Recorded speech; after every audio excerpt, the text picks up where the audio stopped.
Eu gostaria que você abrisse. Nosso tema hoje é a doação do unigênito. A palavra unigênito quer dizer filho único. E a Bíblia diz que Deus deu o seu Filho único com o propósito de restaurar a humanidade para si, para o seu reino, não é? E eu gostaria, no entanto, de ler, que você abrisse a sua Bíblia na primeira carta de Pedro, capítulo 2, verso 9. Primeira carta de Pedro, capítulo 2, verso 9, traça um perfil. Aqueles que estão habituados com internet, não é? Com redes sociais, sabem perfeitamente o que é um perfil. Um perfil é uma descrição resumida do dono da conta. Então, se você tem uma Facebook, se você tem uma outra rede como Instagram e etc., então, lá dentro da conta existe uma descrição sua, que é aquela descrição que você mesmo criou para se apresentar às pessoas, às outras pessoas. Neste texto da primeira carta de Pedro, capítulo 2, verso 9, ele traça um perfil do Filho de Deus. E eu gostaria que você abrisse e lesse capítulo 2, verso 9.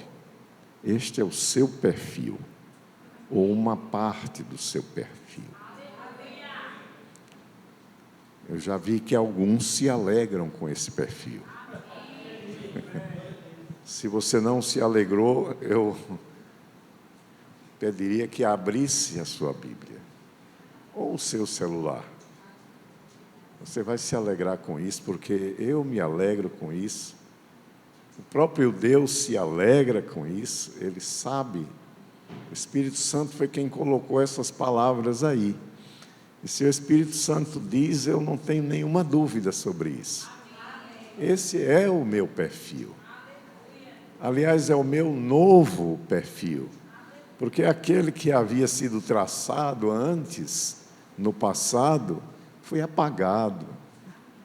Como se apaga uma conta do Facebook, por exemplo. Eu tenho uma nova conta. Diga para o seu vizinho: você tem uma nova conta no céu, não é na rede social. Amém? Então guarda aí, coloque o dedo do seu vizinho aí nesse texto e segure aí que a gente fala já já sobre ele. Eu gostaria de, antes de começarmos propriamente essa palavra, essa ministração, de dizer 3 coisas a respeito do Natal. Eu não sou contra ninguém comemorar o Natal. Não é? As pessoas comemoram o Natal, uma oportunidade de congregar a família. Mas vocês já notaram que a maioria das pessoas não fazem qualquer vinculação do Natal com o perfil de Cristo, de Jesus? Quase ninguém se lembra disso, né? Nós cristãos ainda lembramos, mas o mundo nem deu a mínima para isso.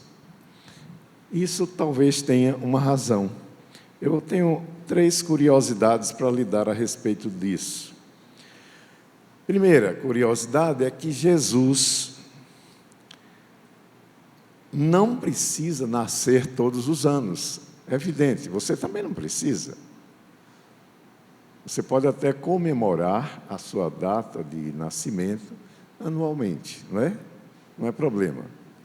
Mas Jesus não precisa, porque há uma data muito mais importante na vida de Jesus e seu ministério, que é a ressurreição.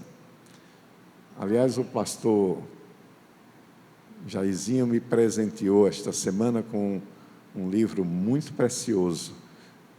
O título desse livro é Acima, e ele trata exatamente deste assunto.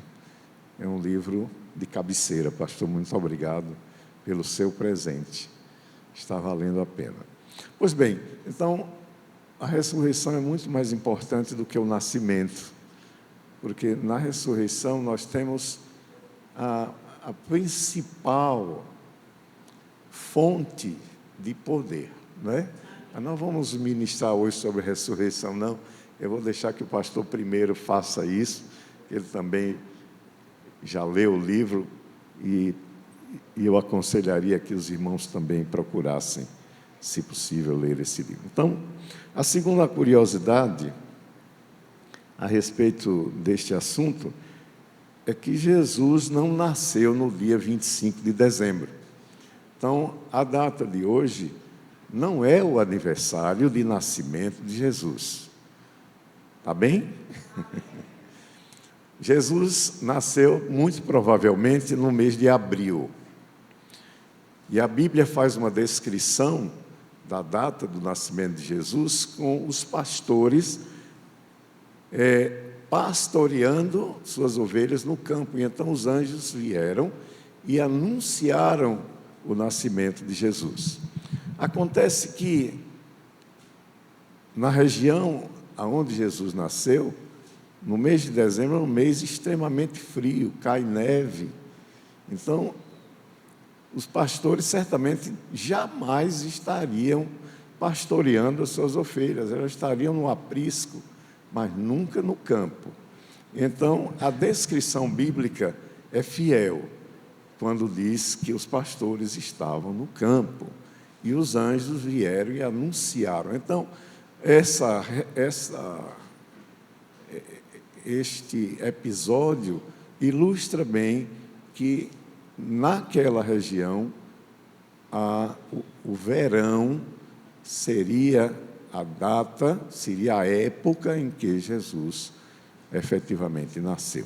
Portanto, é outra curiosidade. Amém? E a terceira curiosidade não diz respeito muito ao Natal, mas ao ano que nós estamos. Nós estamos no ano 2023. Mas significa dizer que Jesus teria 2023 anos de idade ou de nascido. Na verdade, houve um erro no calendário. O Papa Gregório mandou que um de seus matemáticos organizasse, criasse o atual calendário que nós usamos na nossa casa para pagar as nossas contas, etc. E o matemático errou por quase 5 anos. Então, isso significa dizer que nós já estamos entrando no ano 2028 do nascimento de Cristo, e não 2023. Então, são curiosidades que você obtém, provavelmente não vai obter lendo o Google, mas, e nem a Wikipédia, né? Nós obtivemos essas informações ao longo dos anos, estudando história da igreja e outras matérias que a gente tem vivência. Então, são curiosidades. Eu não diria que você deixe de comemorar o seu Natal com a sua família, nada demais disso no mês de dezembro. Mas, se quiser comemorar no mês de abril e homenagear a Jesus, você estaria muito mais próximo, amém? Glória a Deus que vocês entenderam. Pois bem, o título da ministração é A Doação do unigênito. De que trata essa ministração? Nós estamos falando não do presente de Deus para nós, que é Jesus, mas estou falando do presente de Jesus para nós, ou, na verdade, falando sobre as duas coisas. Eu creio que vocês vão entender direitinho no final. Vamos orar.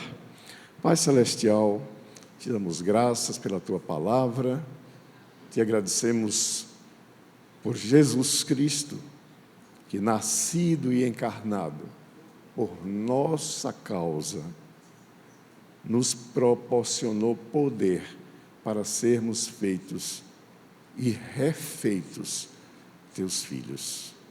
Perdoa-nos, Senhor, pelas incompreensões, perdoa-nos quando não entendemos isto, mas esclarece, meu Pai, pelo teu Espírito, a verdade aonde o Senhor quer que cheguemos, para sermos crentes com um perfil exatamente igual àquele que Jesus tem. Graças por esta noite, em nome de Jesus. A igreja diz amém. Então, o texto de 1 Pedro, capítulo 2, verso 9, eu ainda estou com alguma dificuldade para ler, irmãos, porque fiz 2 cirurgias de olho. Sim. Muito bem, obrigado, pessoal. Então, aqui está dito, este é o perfil, diga, este é o meu perfil. Mas tem mais, se vocês forem nos versículos seguintes, vai haver muito mais coisas interessantes a seu respeito que estão ditas lá. Aí está 1 Pedro capítulo 2, verso 10, mas é 9. Vocês, porém, são geração eleita. Amados, nenhuma religião do mundo, nenhuma mesmo, tem uma declaração igual a esta com relação aos seus seguidores. Só o cristianismo possui uma declaração poderosa a seu respeito.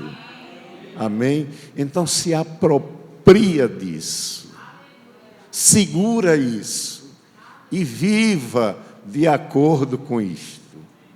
Está aqui. Vocês, porém, são geração eleita, sacerdócio real. Isso significa que você não precisa de um sacerdote para se comunicar com Deus, para ter uma vida de comunhão com o nosso Pai. Você mesmo, porque você é morada do Espírito Santo. Então, a provisão está em você. Aleluia! Nação santa. Aleluia. Povo exclusivo de Deus. Para anunciar as grandezas daquele que os chamou das trevas para a sua maravilhosa luz. Eu acho que essas últimas palavras aqui, essas últimas linhas, são as mais importantes, e eu gostaria de dizer que muitos de nós não temos vivido uma vida cristã digna disto aqui. E é para isso que nós estamos aqui nesta noite, para despertar a igreja do Senhor, a igreja Palavra da Fé, para esta realidade. E se você sai daqui, nesta noite, com este novo propósito, que para a Bíblia e para Jesus é um propósito antigo, mas para muitos de nós é algo novo, algo que nós já tínhamos lido, mas não tínhamos ainda refletido sobre isso. Então, eu vou ficar muito feliz. Mas muito feliz o Senhor Jesus vai ficar depois que você embarcar nesse novo perfil. A minha intenção aqui, nesta noite, é essa, irmãos. Quem é o unigênito? Eu já disse que o unigênito é aquele que é filho único. E no caso, quando você lê aquele texto de João 3,16, porque Deus amou o mundo de tal maneira que deu o seu Filho unigênito.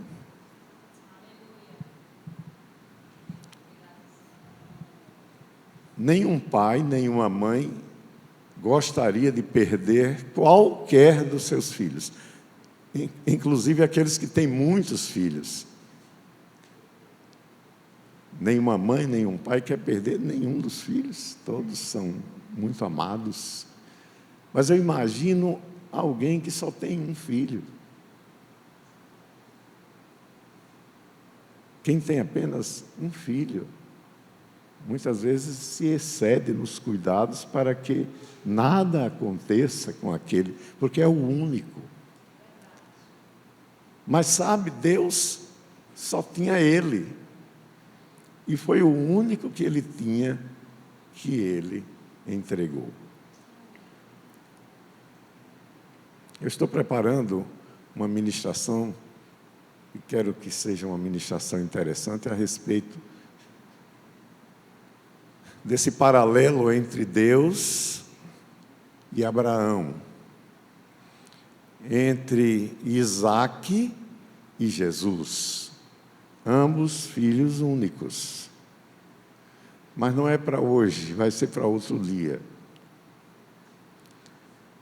Eu imagino que Abraão, quando Deus lhe requer, quando Deus lhe manda sacrificar o seu filho, ele durante 3 dias, andou para Moriá com a lenha, com o filho e com a faca. E no último momento, Deus do céu disse: Abraão, este não é o cordeiro. O cordeiro já é provisão minha. Você não precisa matar o seu filho. Porque o filho que vai ao sacrifício é o meu.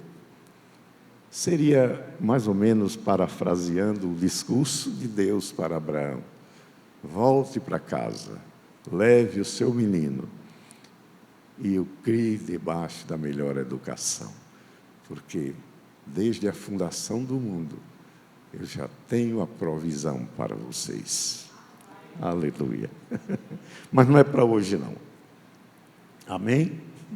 Nós vamos tratar hoje da maior doação que existiu na humanidade.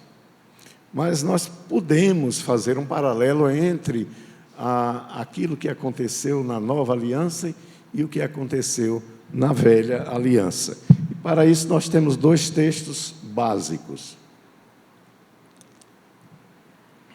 para nós refletirmos. O primeiro texto está em Gênesis, capítulo 1. Vamos voltar para o Velho Testamento, para que a gente possa entender melhor aonde queremos chegar. Gênesis capítulo 1, verso 27. E também capítulo 2, verso 7. Gênesis 1, 27 diz: criou Deus o homem, a sua imagem, a imagem de Deus o criou. Homem e mulher os criou. Diga, graças a Deus pelas mulheres. As mulheres não foram esquecidas por Deus, Está aí. E agora, Gênesis capítulo 2. Capítulo 2, verso 7.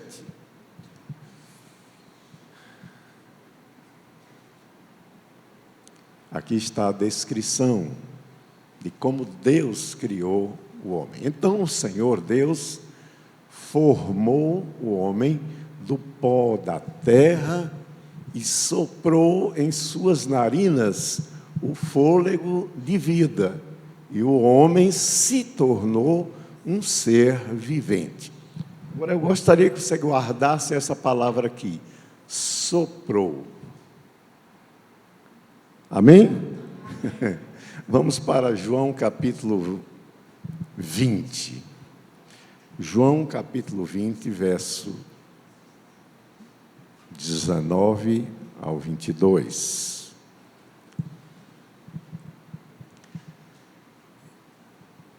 João capítulo 20, a partir do verso 19 até o 22, descreve a narrativa de um episódio que aconteceu depois da ressurreição de Jesus. Os discípulos estavam trancados numa casa, com medo de serem presos, e de repente Jesus entra naquele ambiente e acontece isso aqui.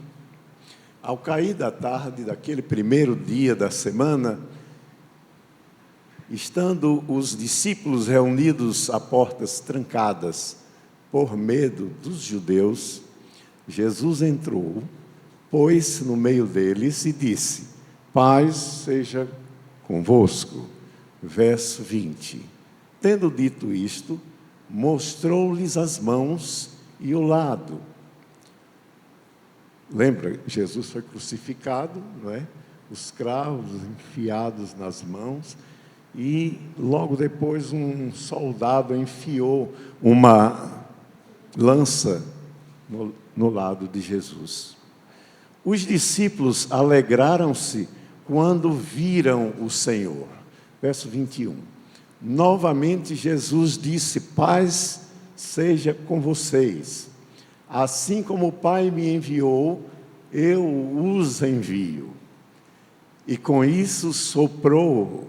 Guardaram aquela primeira expressão?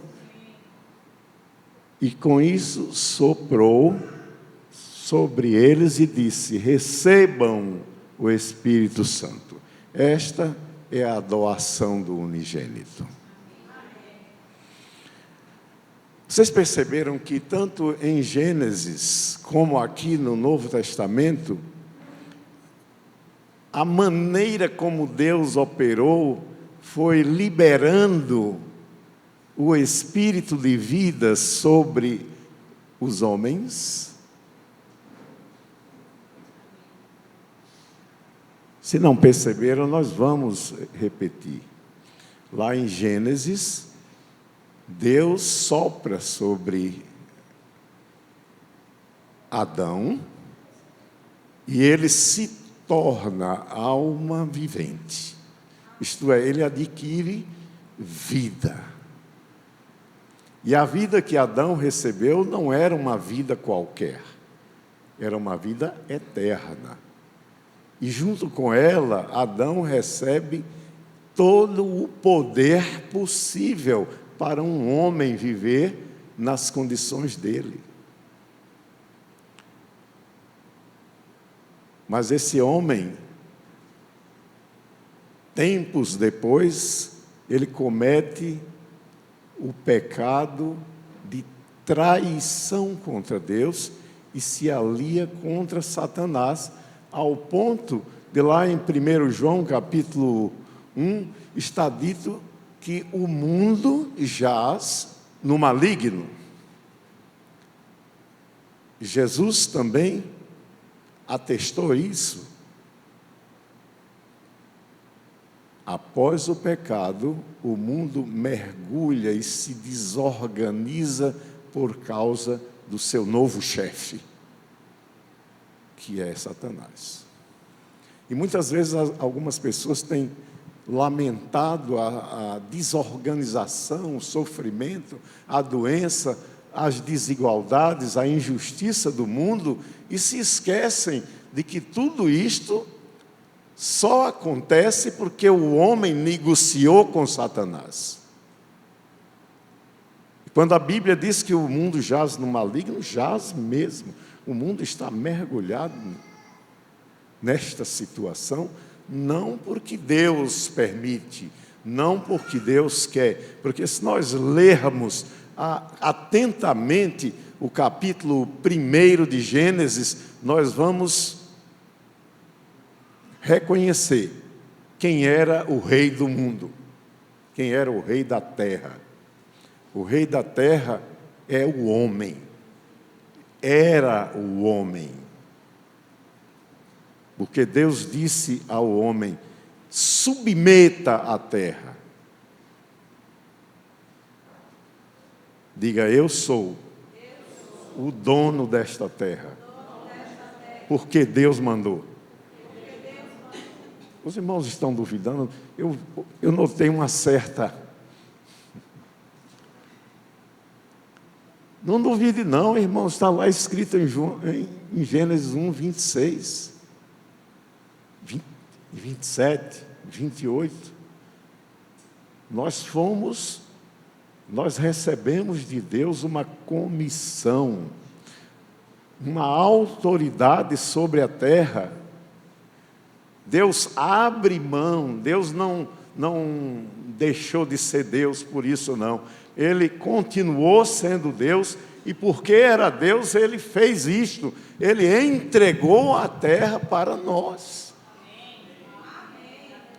E sabe, certa vez Jesus foi tentado pelo maligno, lá em Lucas capítulo 4, verso 8, os irmãos devem se lembrar disso.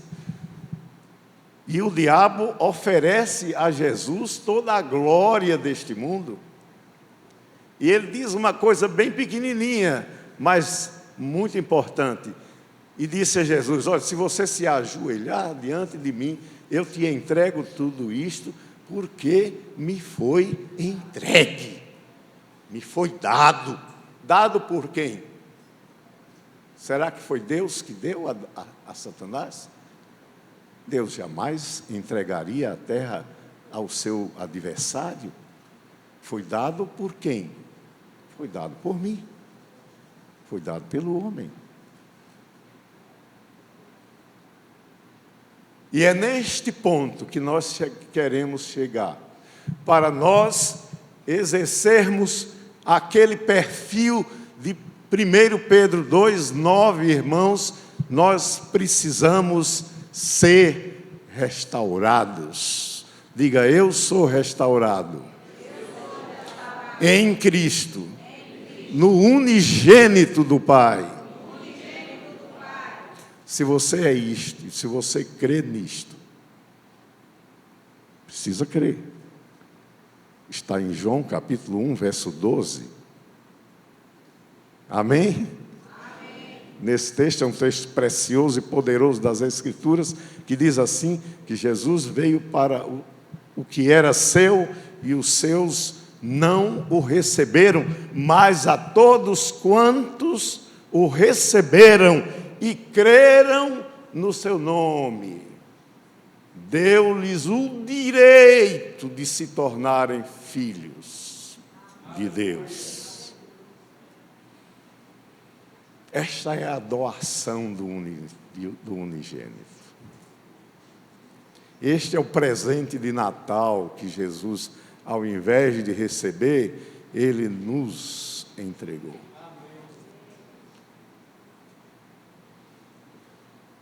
E é preciso, meus amados, que a gente acabe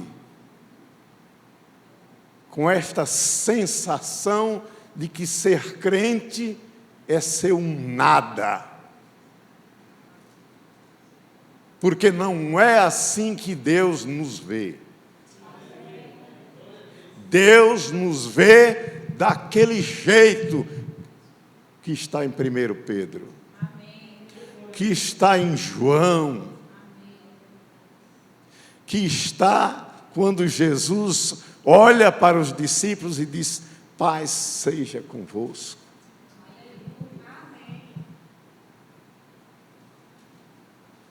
E assopra sobre eles. Do mesmo jeito que Deus assopra sobre Adão e o traz à vida. Jesus assopra sobre os discípulos e devolve a vida àqueles homens covardes, aqueles medrosos, amedrontados com os boatos da perseguição. Infelizmente, irmãos, é desse jeito que muitos de nós temos vivido uma vida acovardada, uma vida sem luz. Não enxergamos como Deus enxerga, mas Deus faz um desafio nesta noite à igreja, palavra da fé. Ele quer que você saiba quem você é, porque Ele sabe quem você é, mas muitas vezes nós não temos sabido quem somos nós, em Cristo Jesus.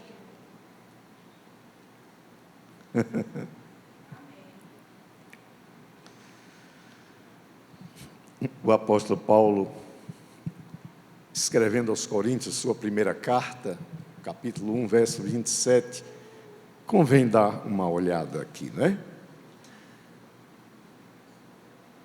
Primeira carta de São Paulo aos Coríntios, capítulo 1, verso 27. Se os meninos lá atrás puderem me ajudar. Mas o texto fala, Paulo esclarece uma coisa importante. Ele diz que as coisas fracas e as coisas loucas são tomadas por Deus para confundir as coisas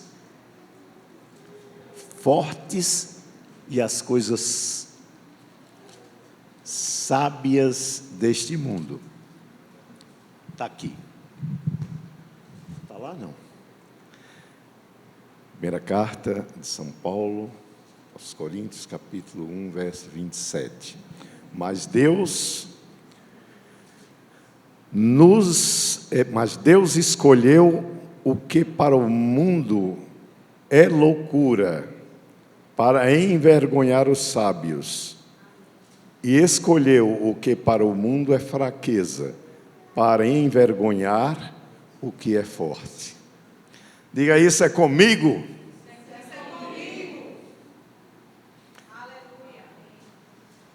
Porque Deus, quando olha para qualquer um de nós, Ele não está considerando a sua fraqueza, mas a sua restauração. Amém. O seu poder, o seu direito de ser tratado como filho do Rei, como filho de Deus. Nós precisamos, irmãos, assumir isso com urgência. Nós não podemos continuar achando que aquela descrição muito famosa, eu sou o vermezinho de Jacó. Isso não é com você não, irmãos. Você não é verme de Jacó, não. Não é assim que Deus lhe vê. Você é sacerdócio real.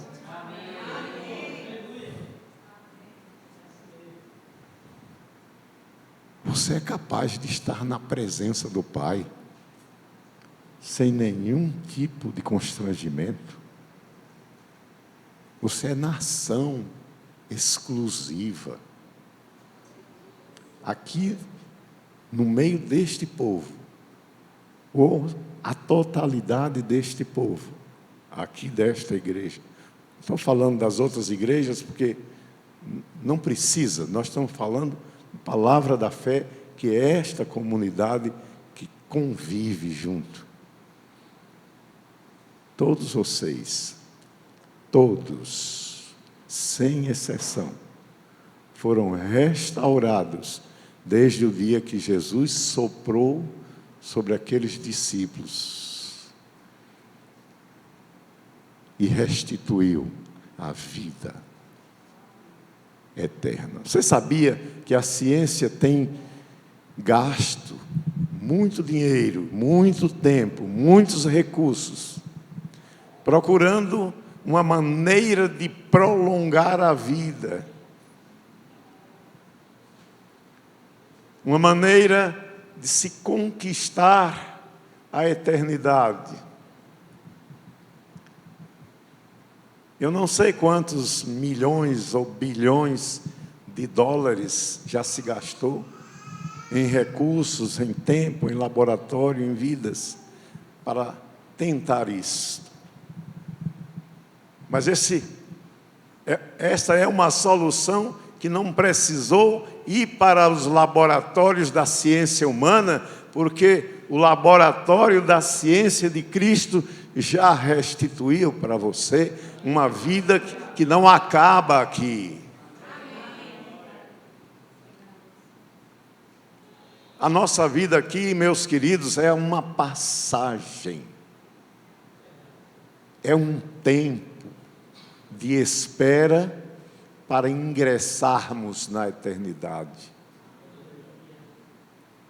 E nós precisamos viver esta vida aqui, de acordo com os padrões celestiais, de acordo com os padrões cristãos. Por isso que o apóstolo Paulo disse: eu não me envergonho do Evangelho, porque é o poder de Deus para a salvação de todo aquele que crê. Então nós temos a chave. A chave é a nossa fé, depositada na palavra dele. Não precisa gastar dinheiro, não precisa gastar tempo, não precisa se preocupar, porque a eternidade pertence a nós. Eu sei, se eu disser isso aí fora, até para alguns amigos que eu tenho que são ímpios, eles vão rir da minha cara. Mas, felizmente, eu não preciso rir da cara deles, porque deles eu tenho misericórdia, a mesma misericórdia que Deus tem. Amém? Mas aqui, neste ambiente, eu posso dizer estas coisas, sem que vocês questionem uma vírgula sequer. E eu agradeço a Deus porque, independentemente do seu grau de estudos, independentemente de sua inteligência, você é capaz de receber esta revelação. Sabe, o apóstolo Paulo, orando pelos cristãos em Éfeso, ele fez uma declaração muito interessante e profunda. Ele disse: por esta razão eu não cesso de dar graças a Deus por vocês, mencionando-os em minhas orações. Eu oro para que o Deus de nosso Senhor Jesus Cristo, o Pai da glória,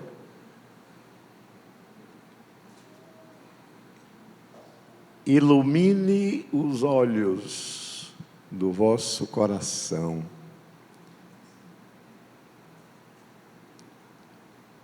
ou seja, ilumine os olhos do vosso espírito,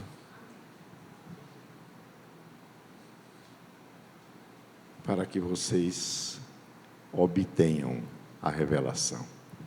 Então você não precisa frequentar uma faculdade para receber essa bênção, para ser os homens e as mulheres mais inteligentes da terra, porque Jesus providenciou, proveu tudo isso para nós. E nesta noite, eu quero encerrar as minhas palavras, reconhecendo que nesta noite, a noite de Natal, onde tudo está preparado para homenagear a Jesus, embora o nascimento dele tenha sido em abril, mas você pode homenagear Jesus todos os dias. Eu acho que essa é a razão porque nós não precisamos buscar nenhuma data.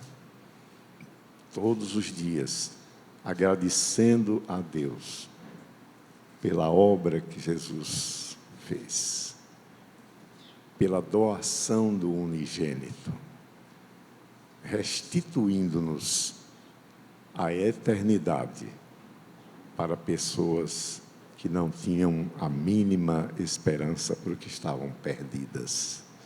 Nós fomos achados para sermos filhos do Deus eterno, junto com Ele.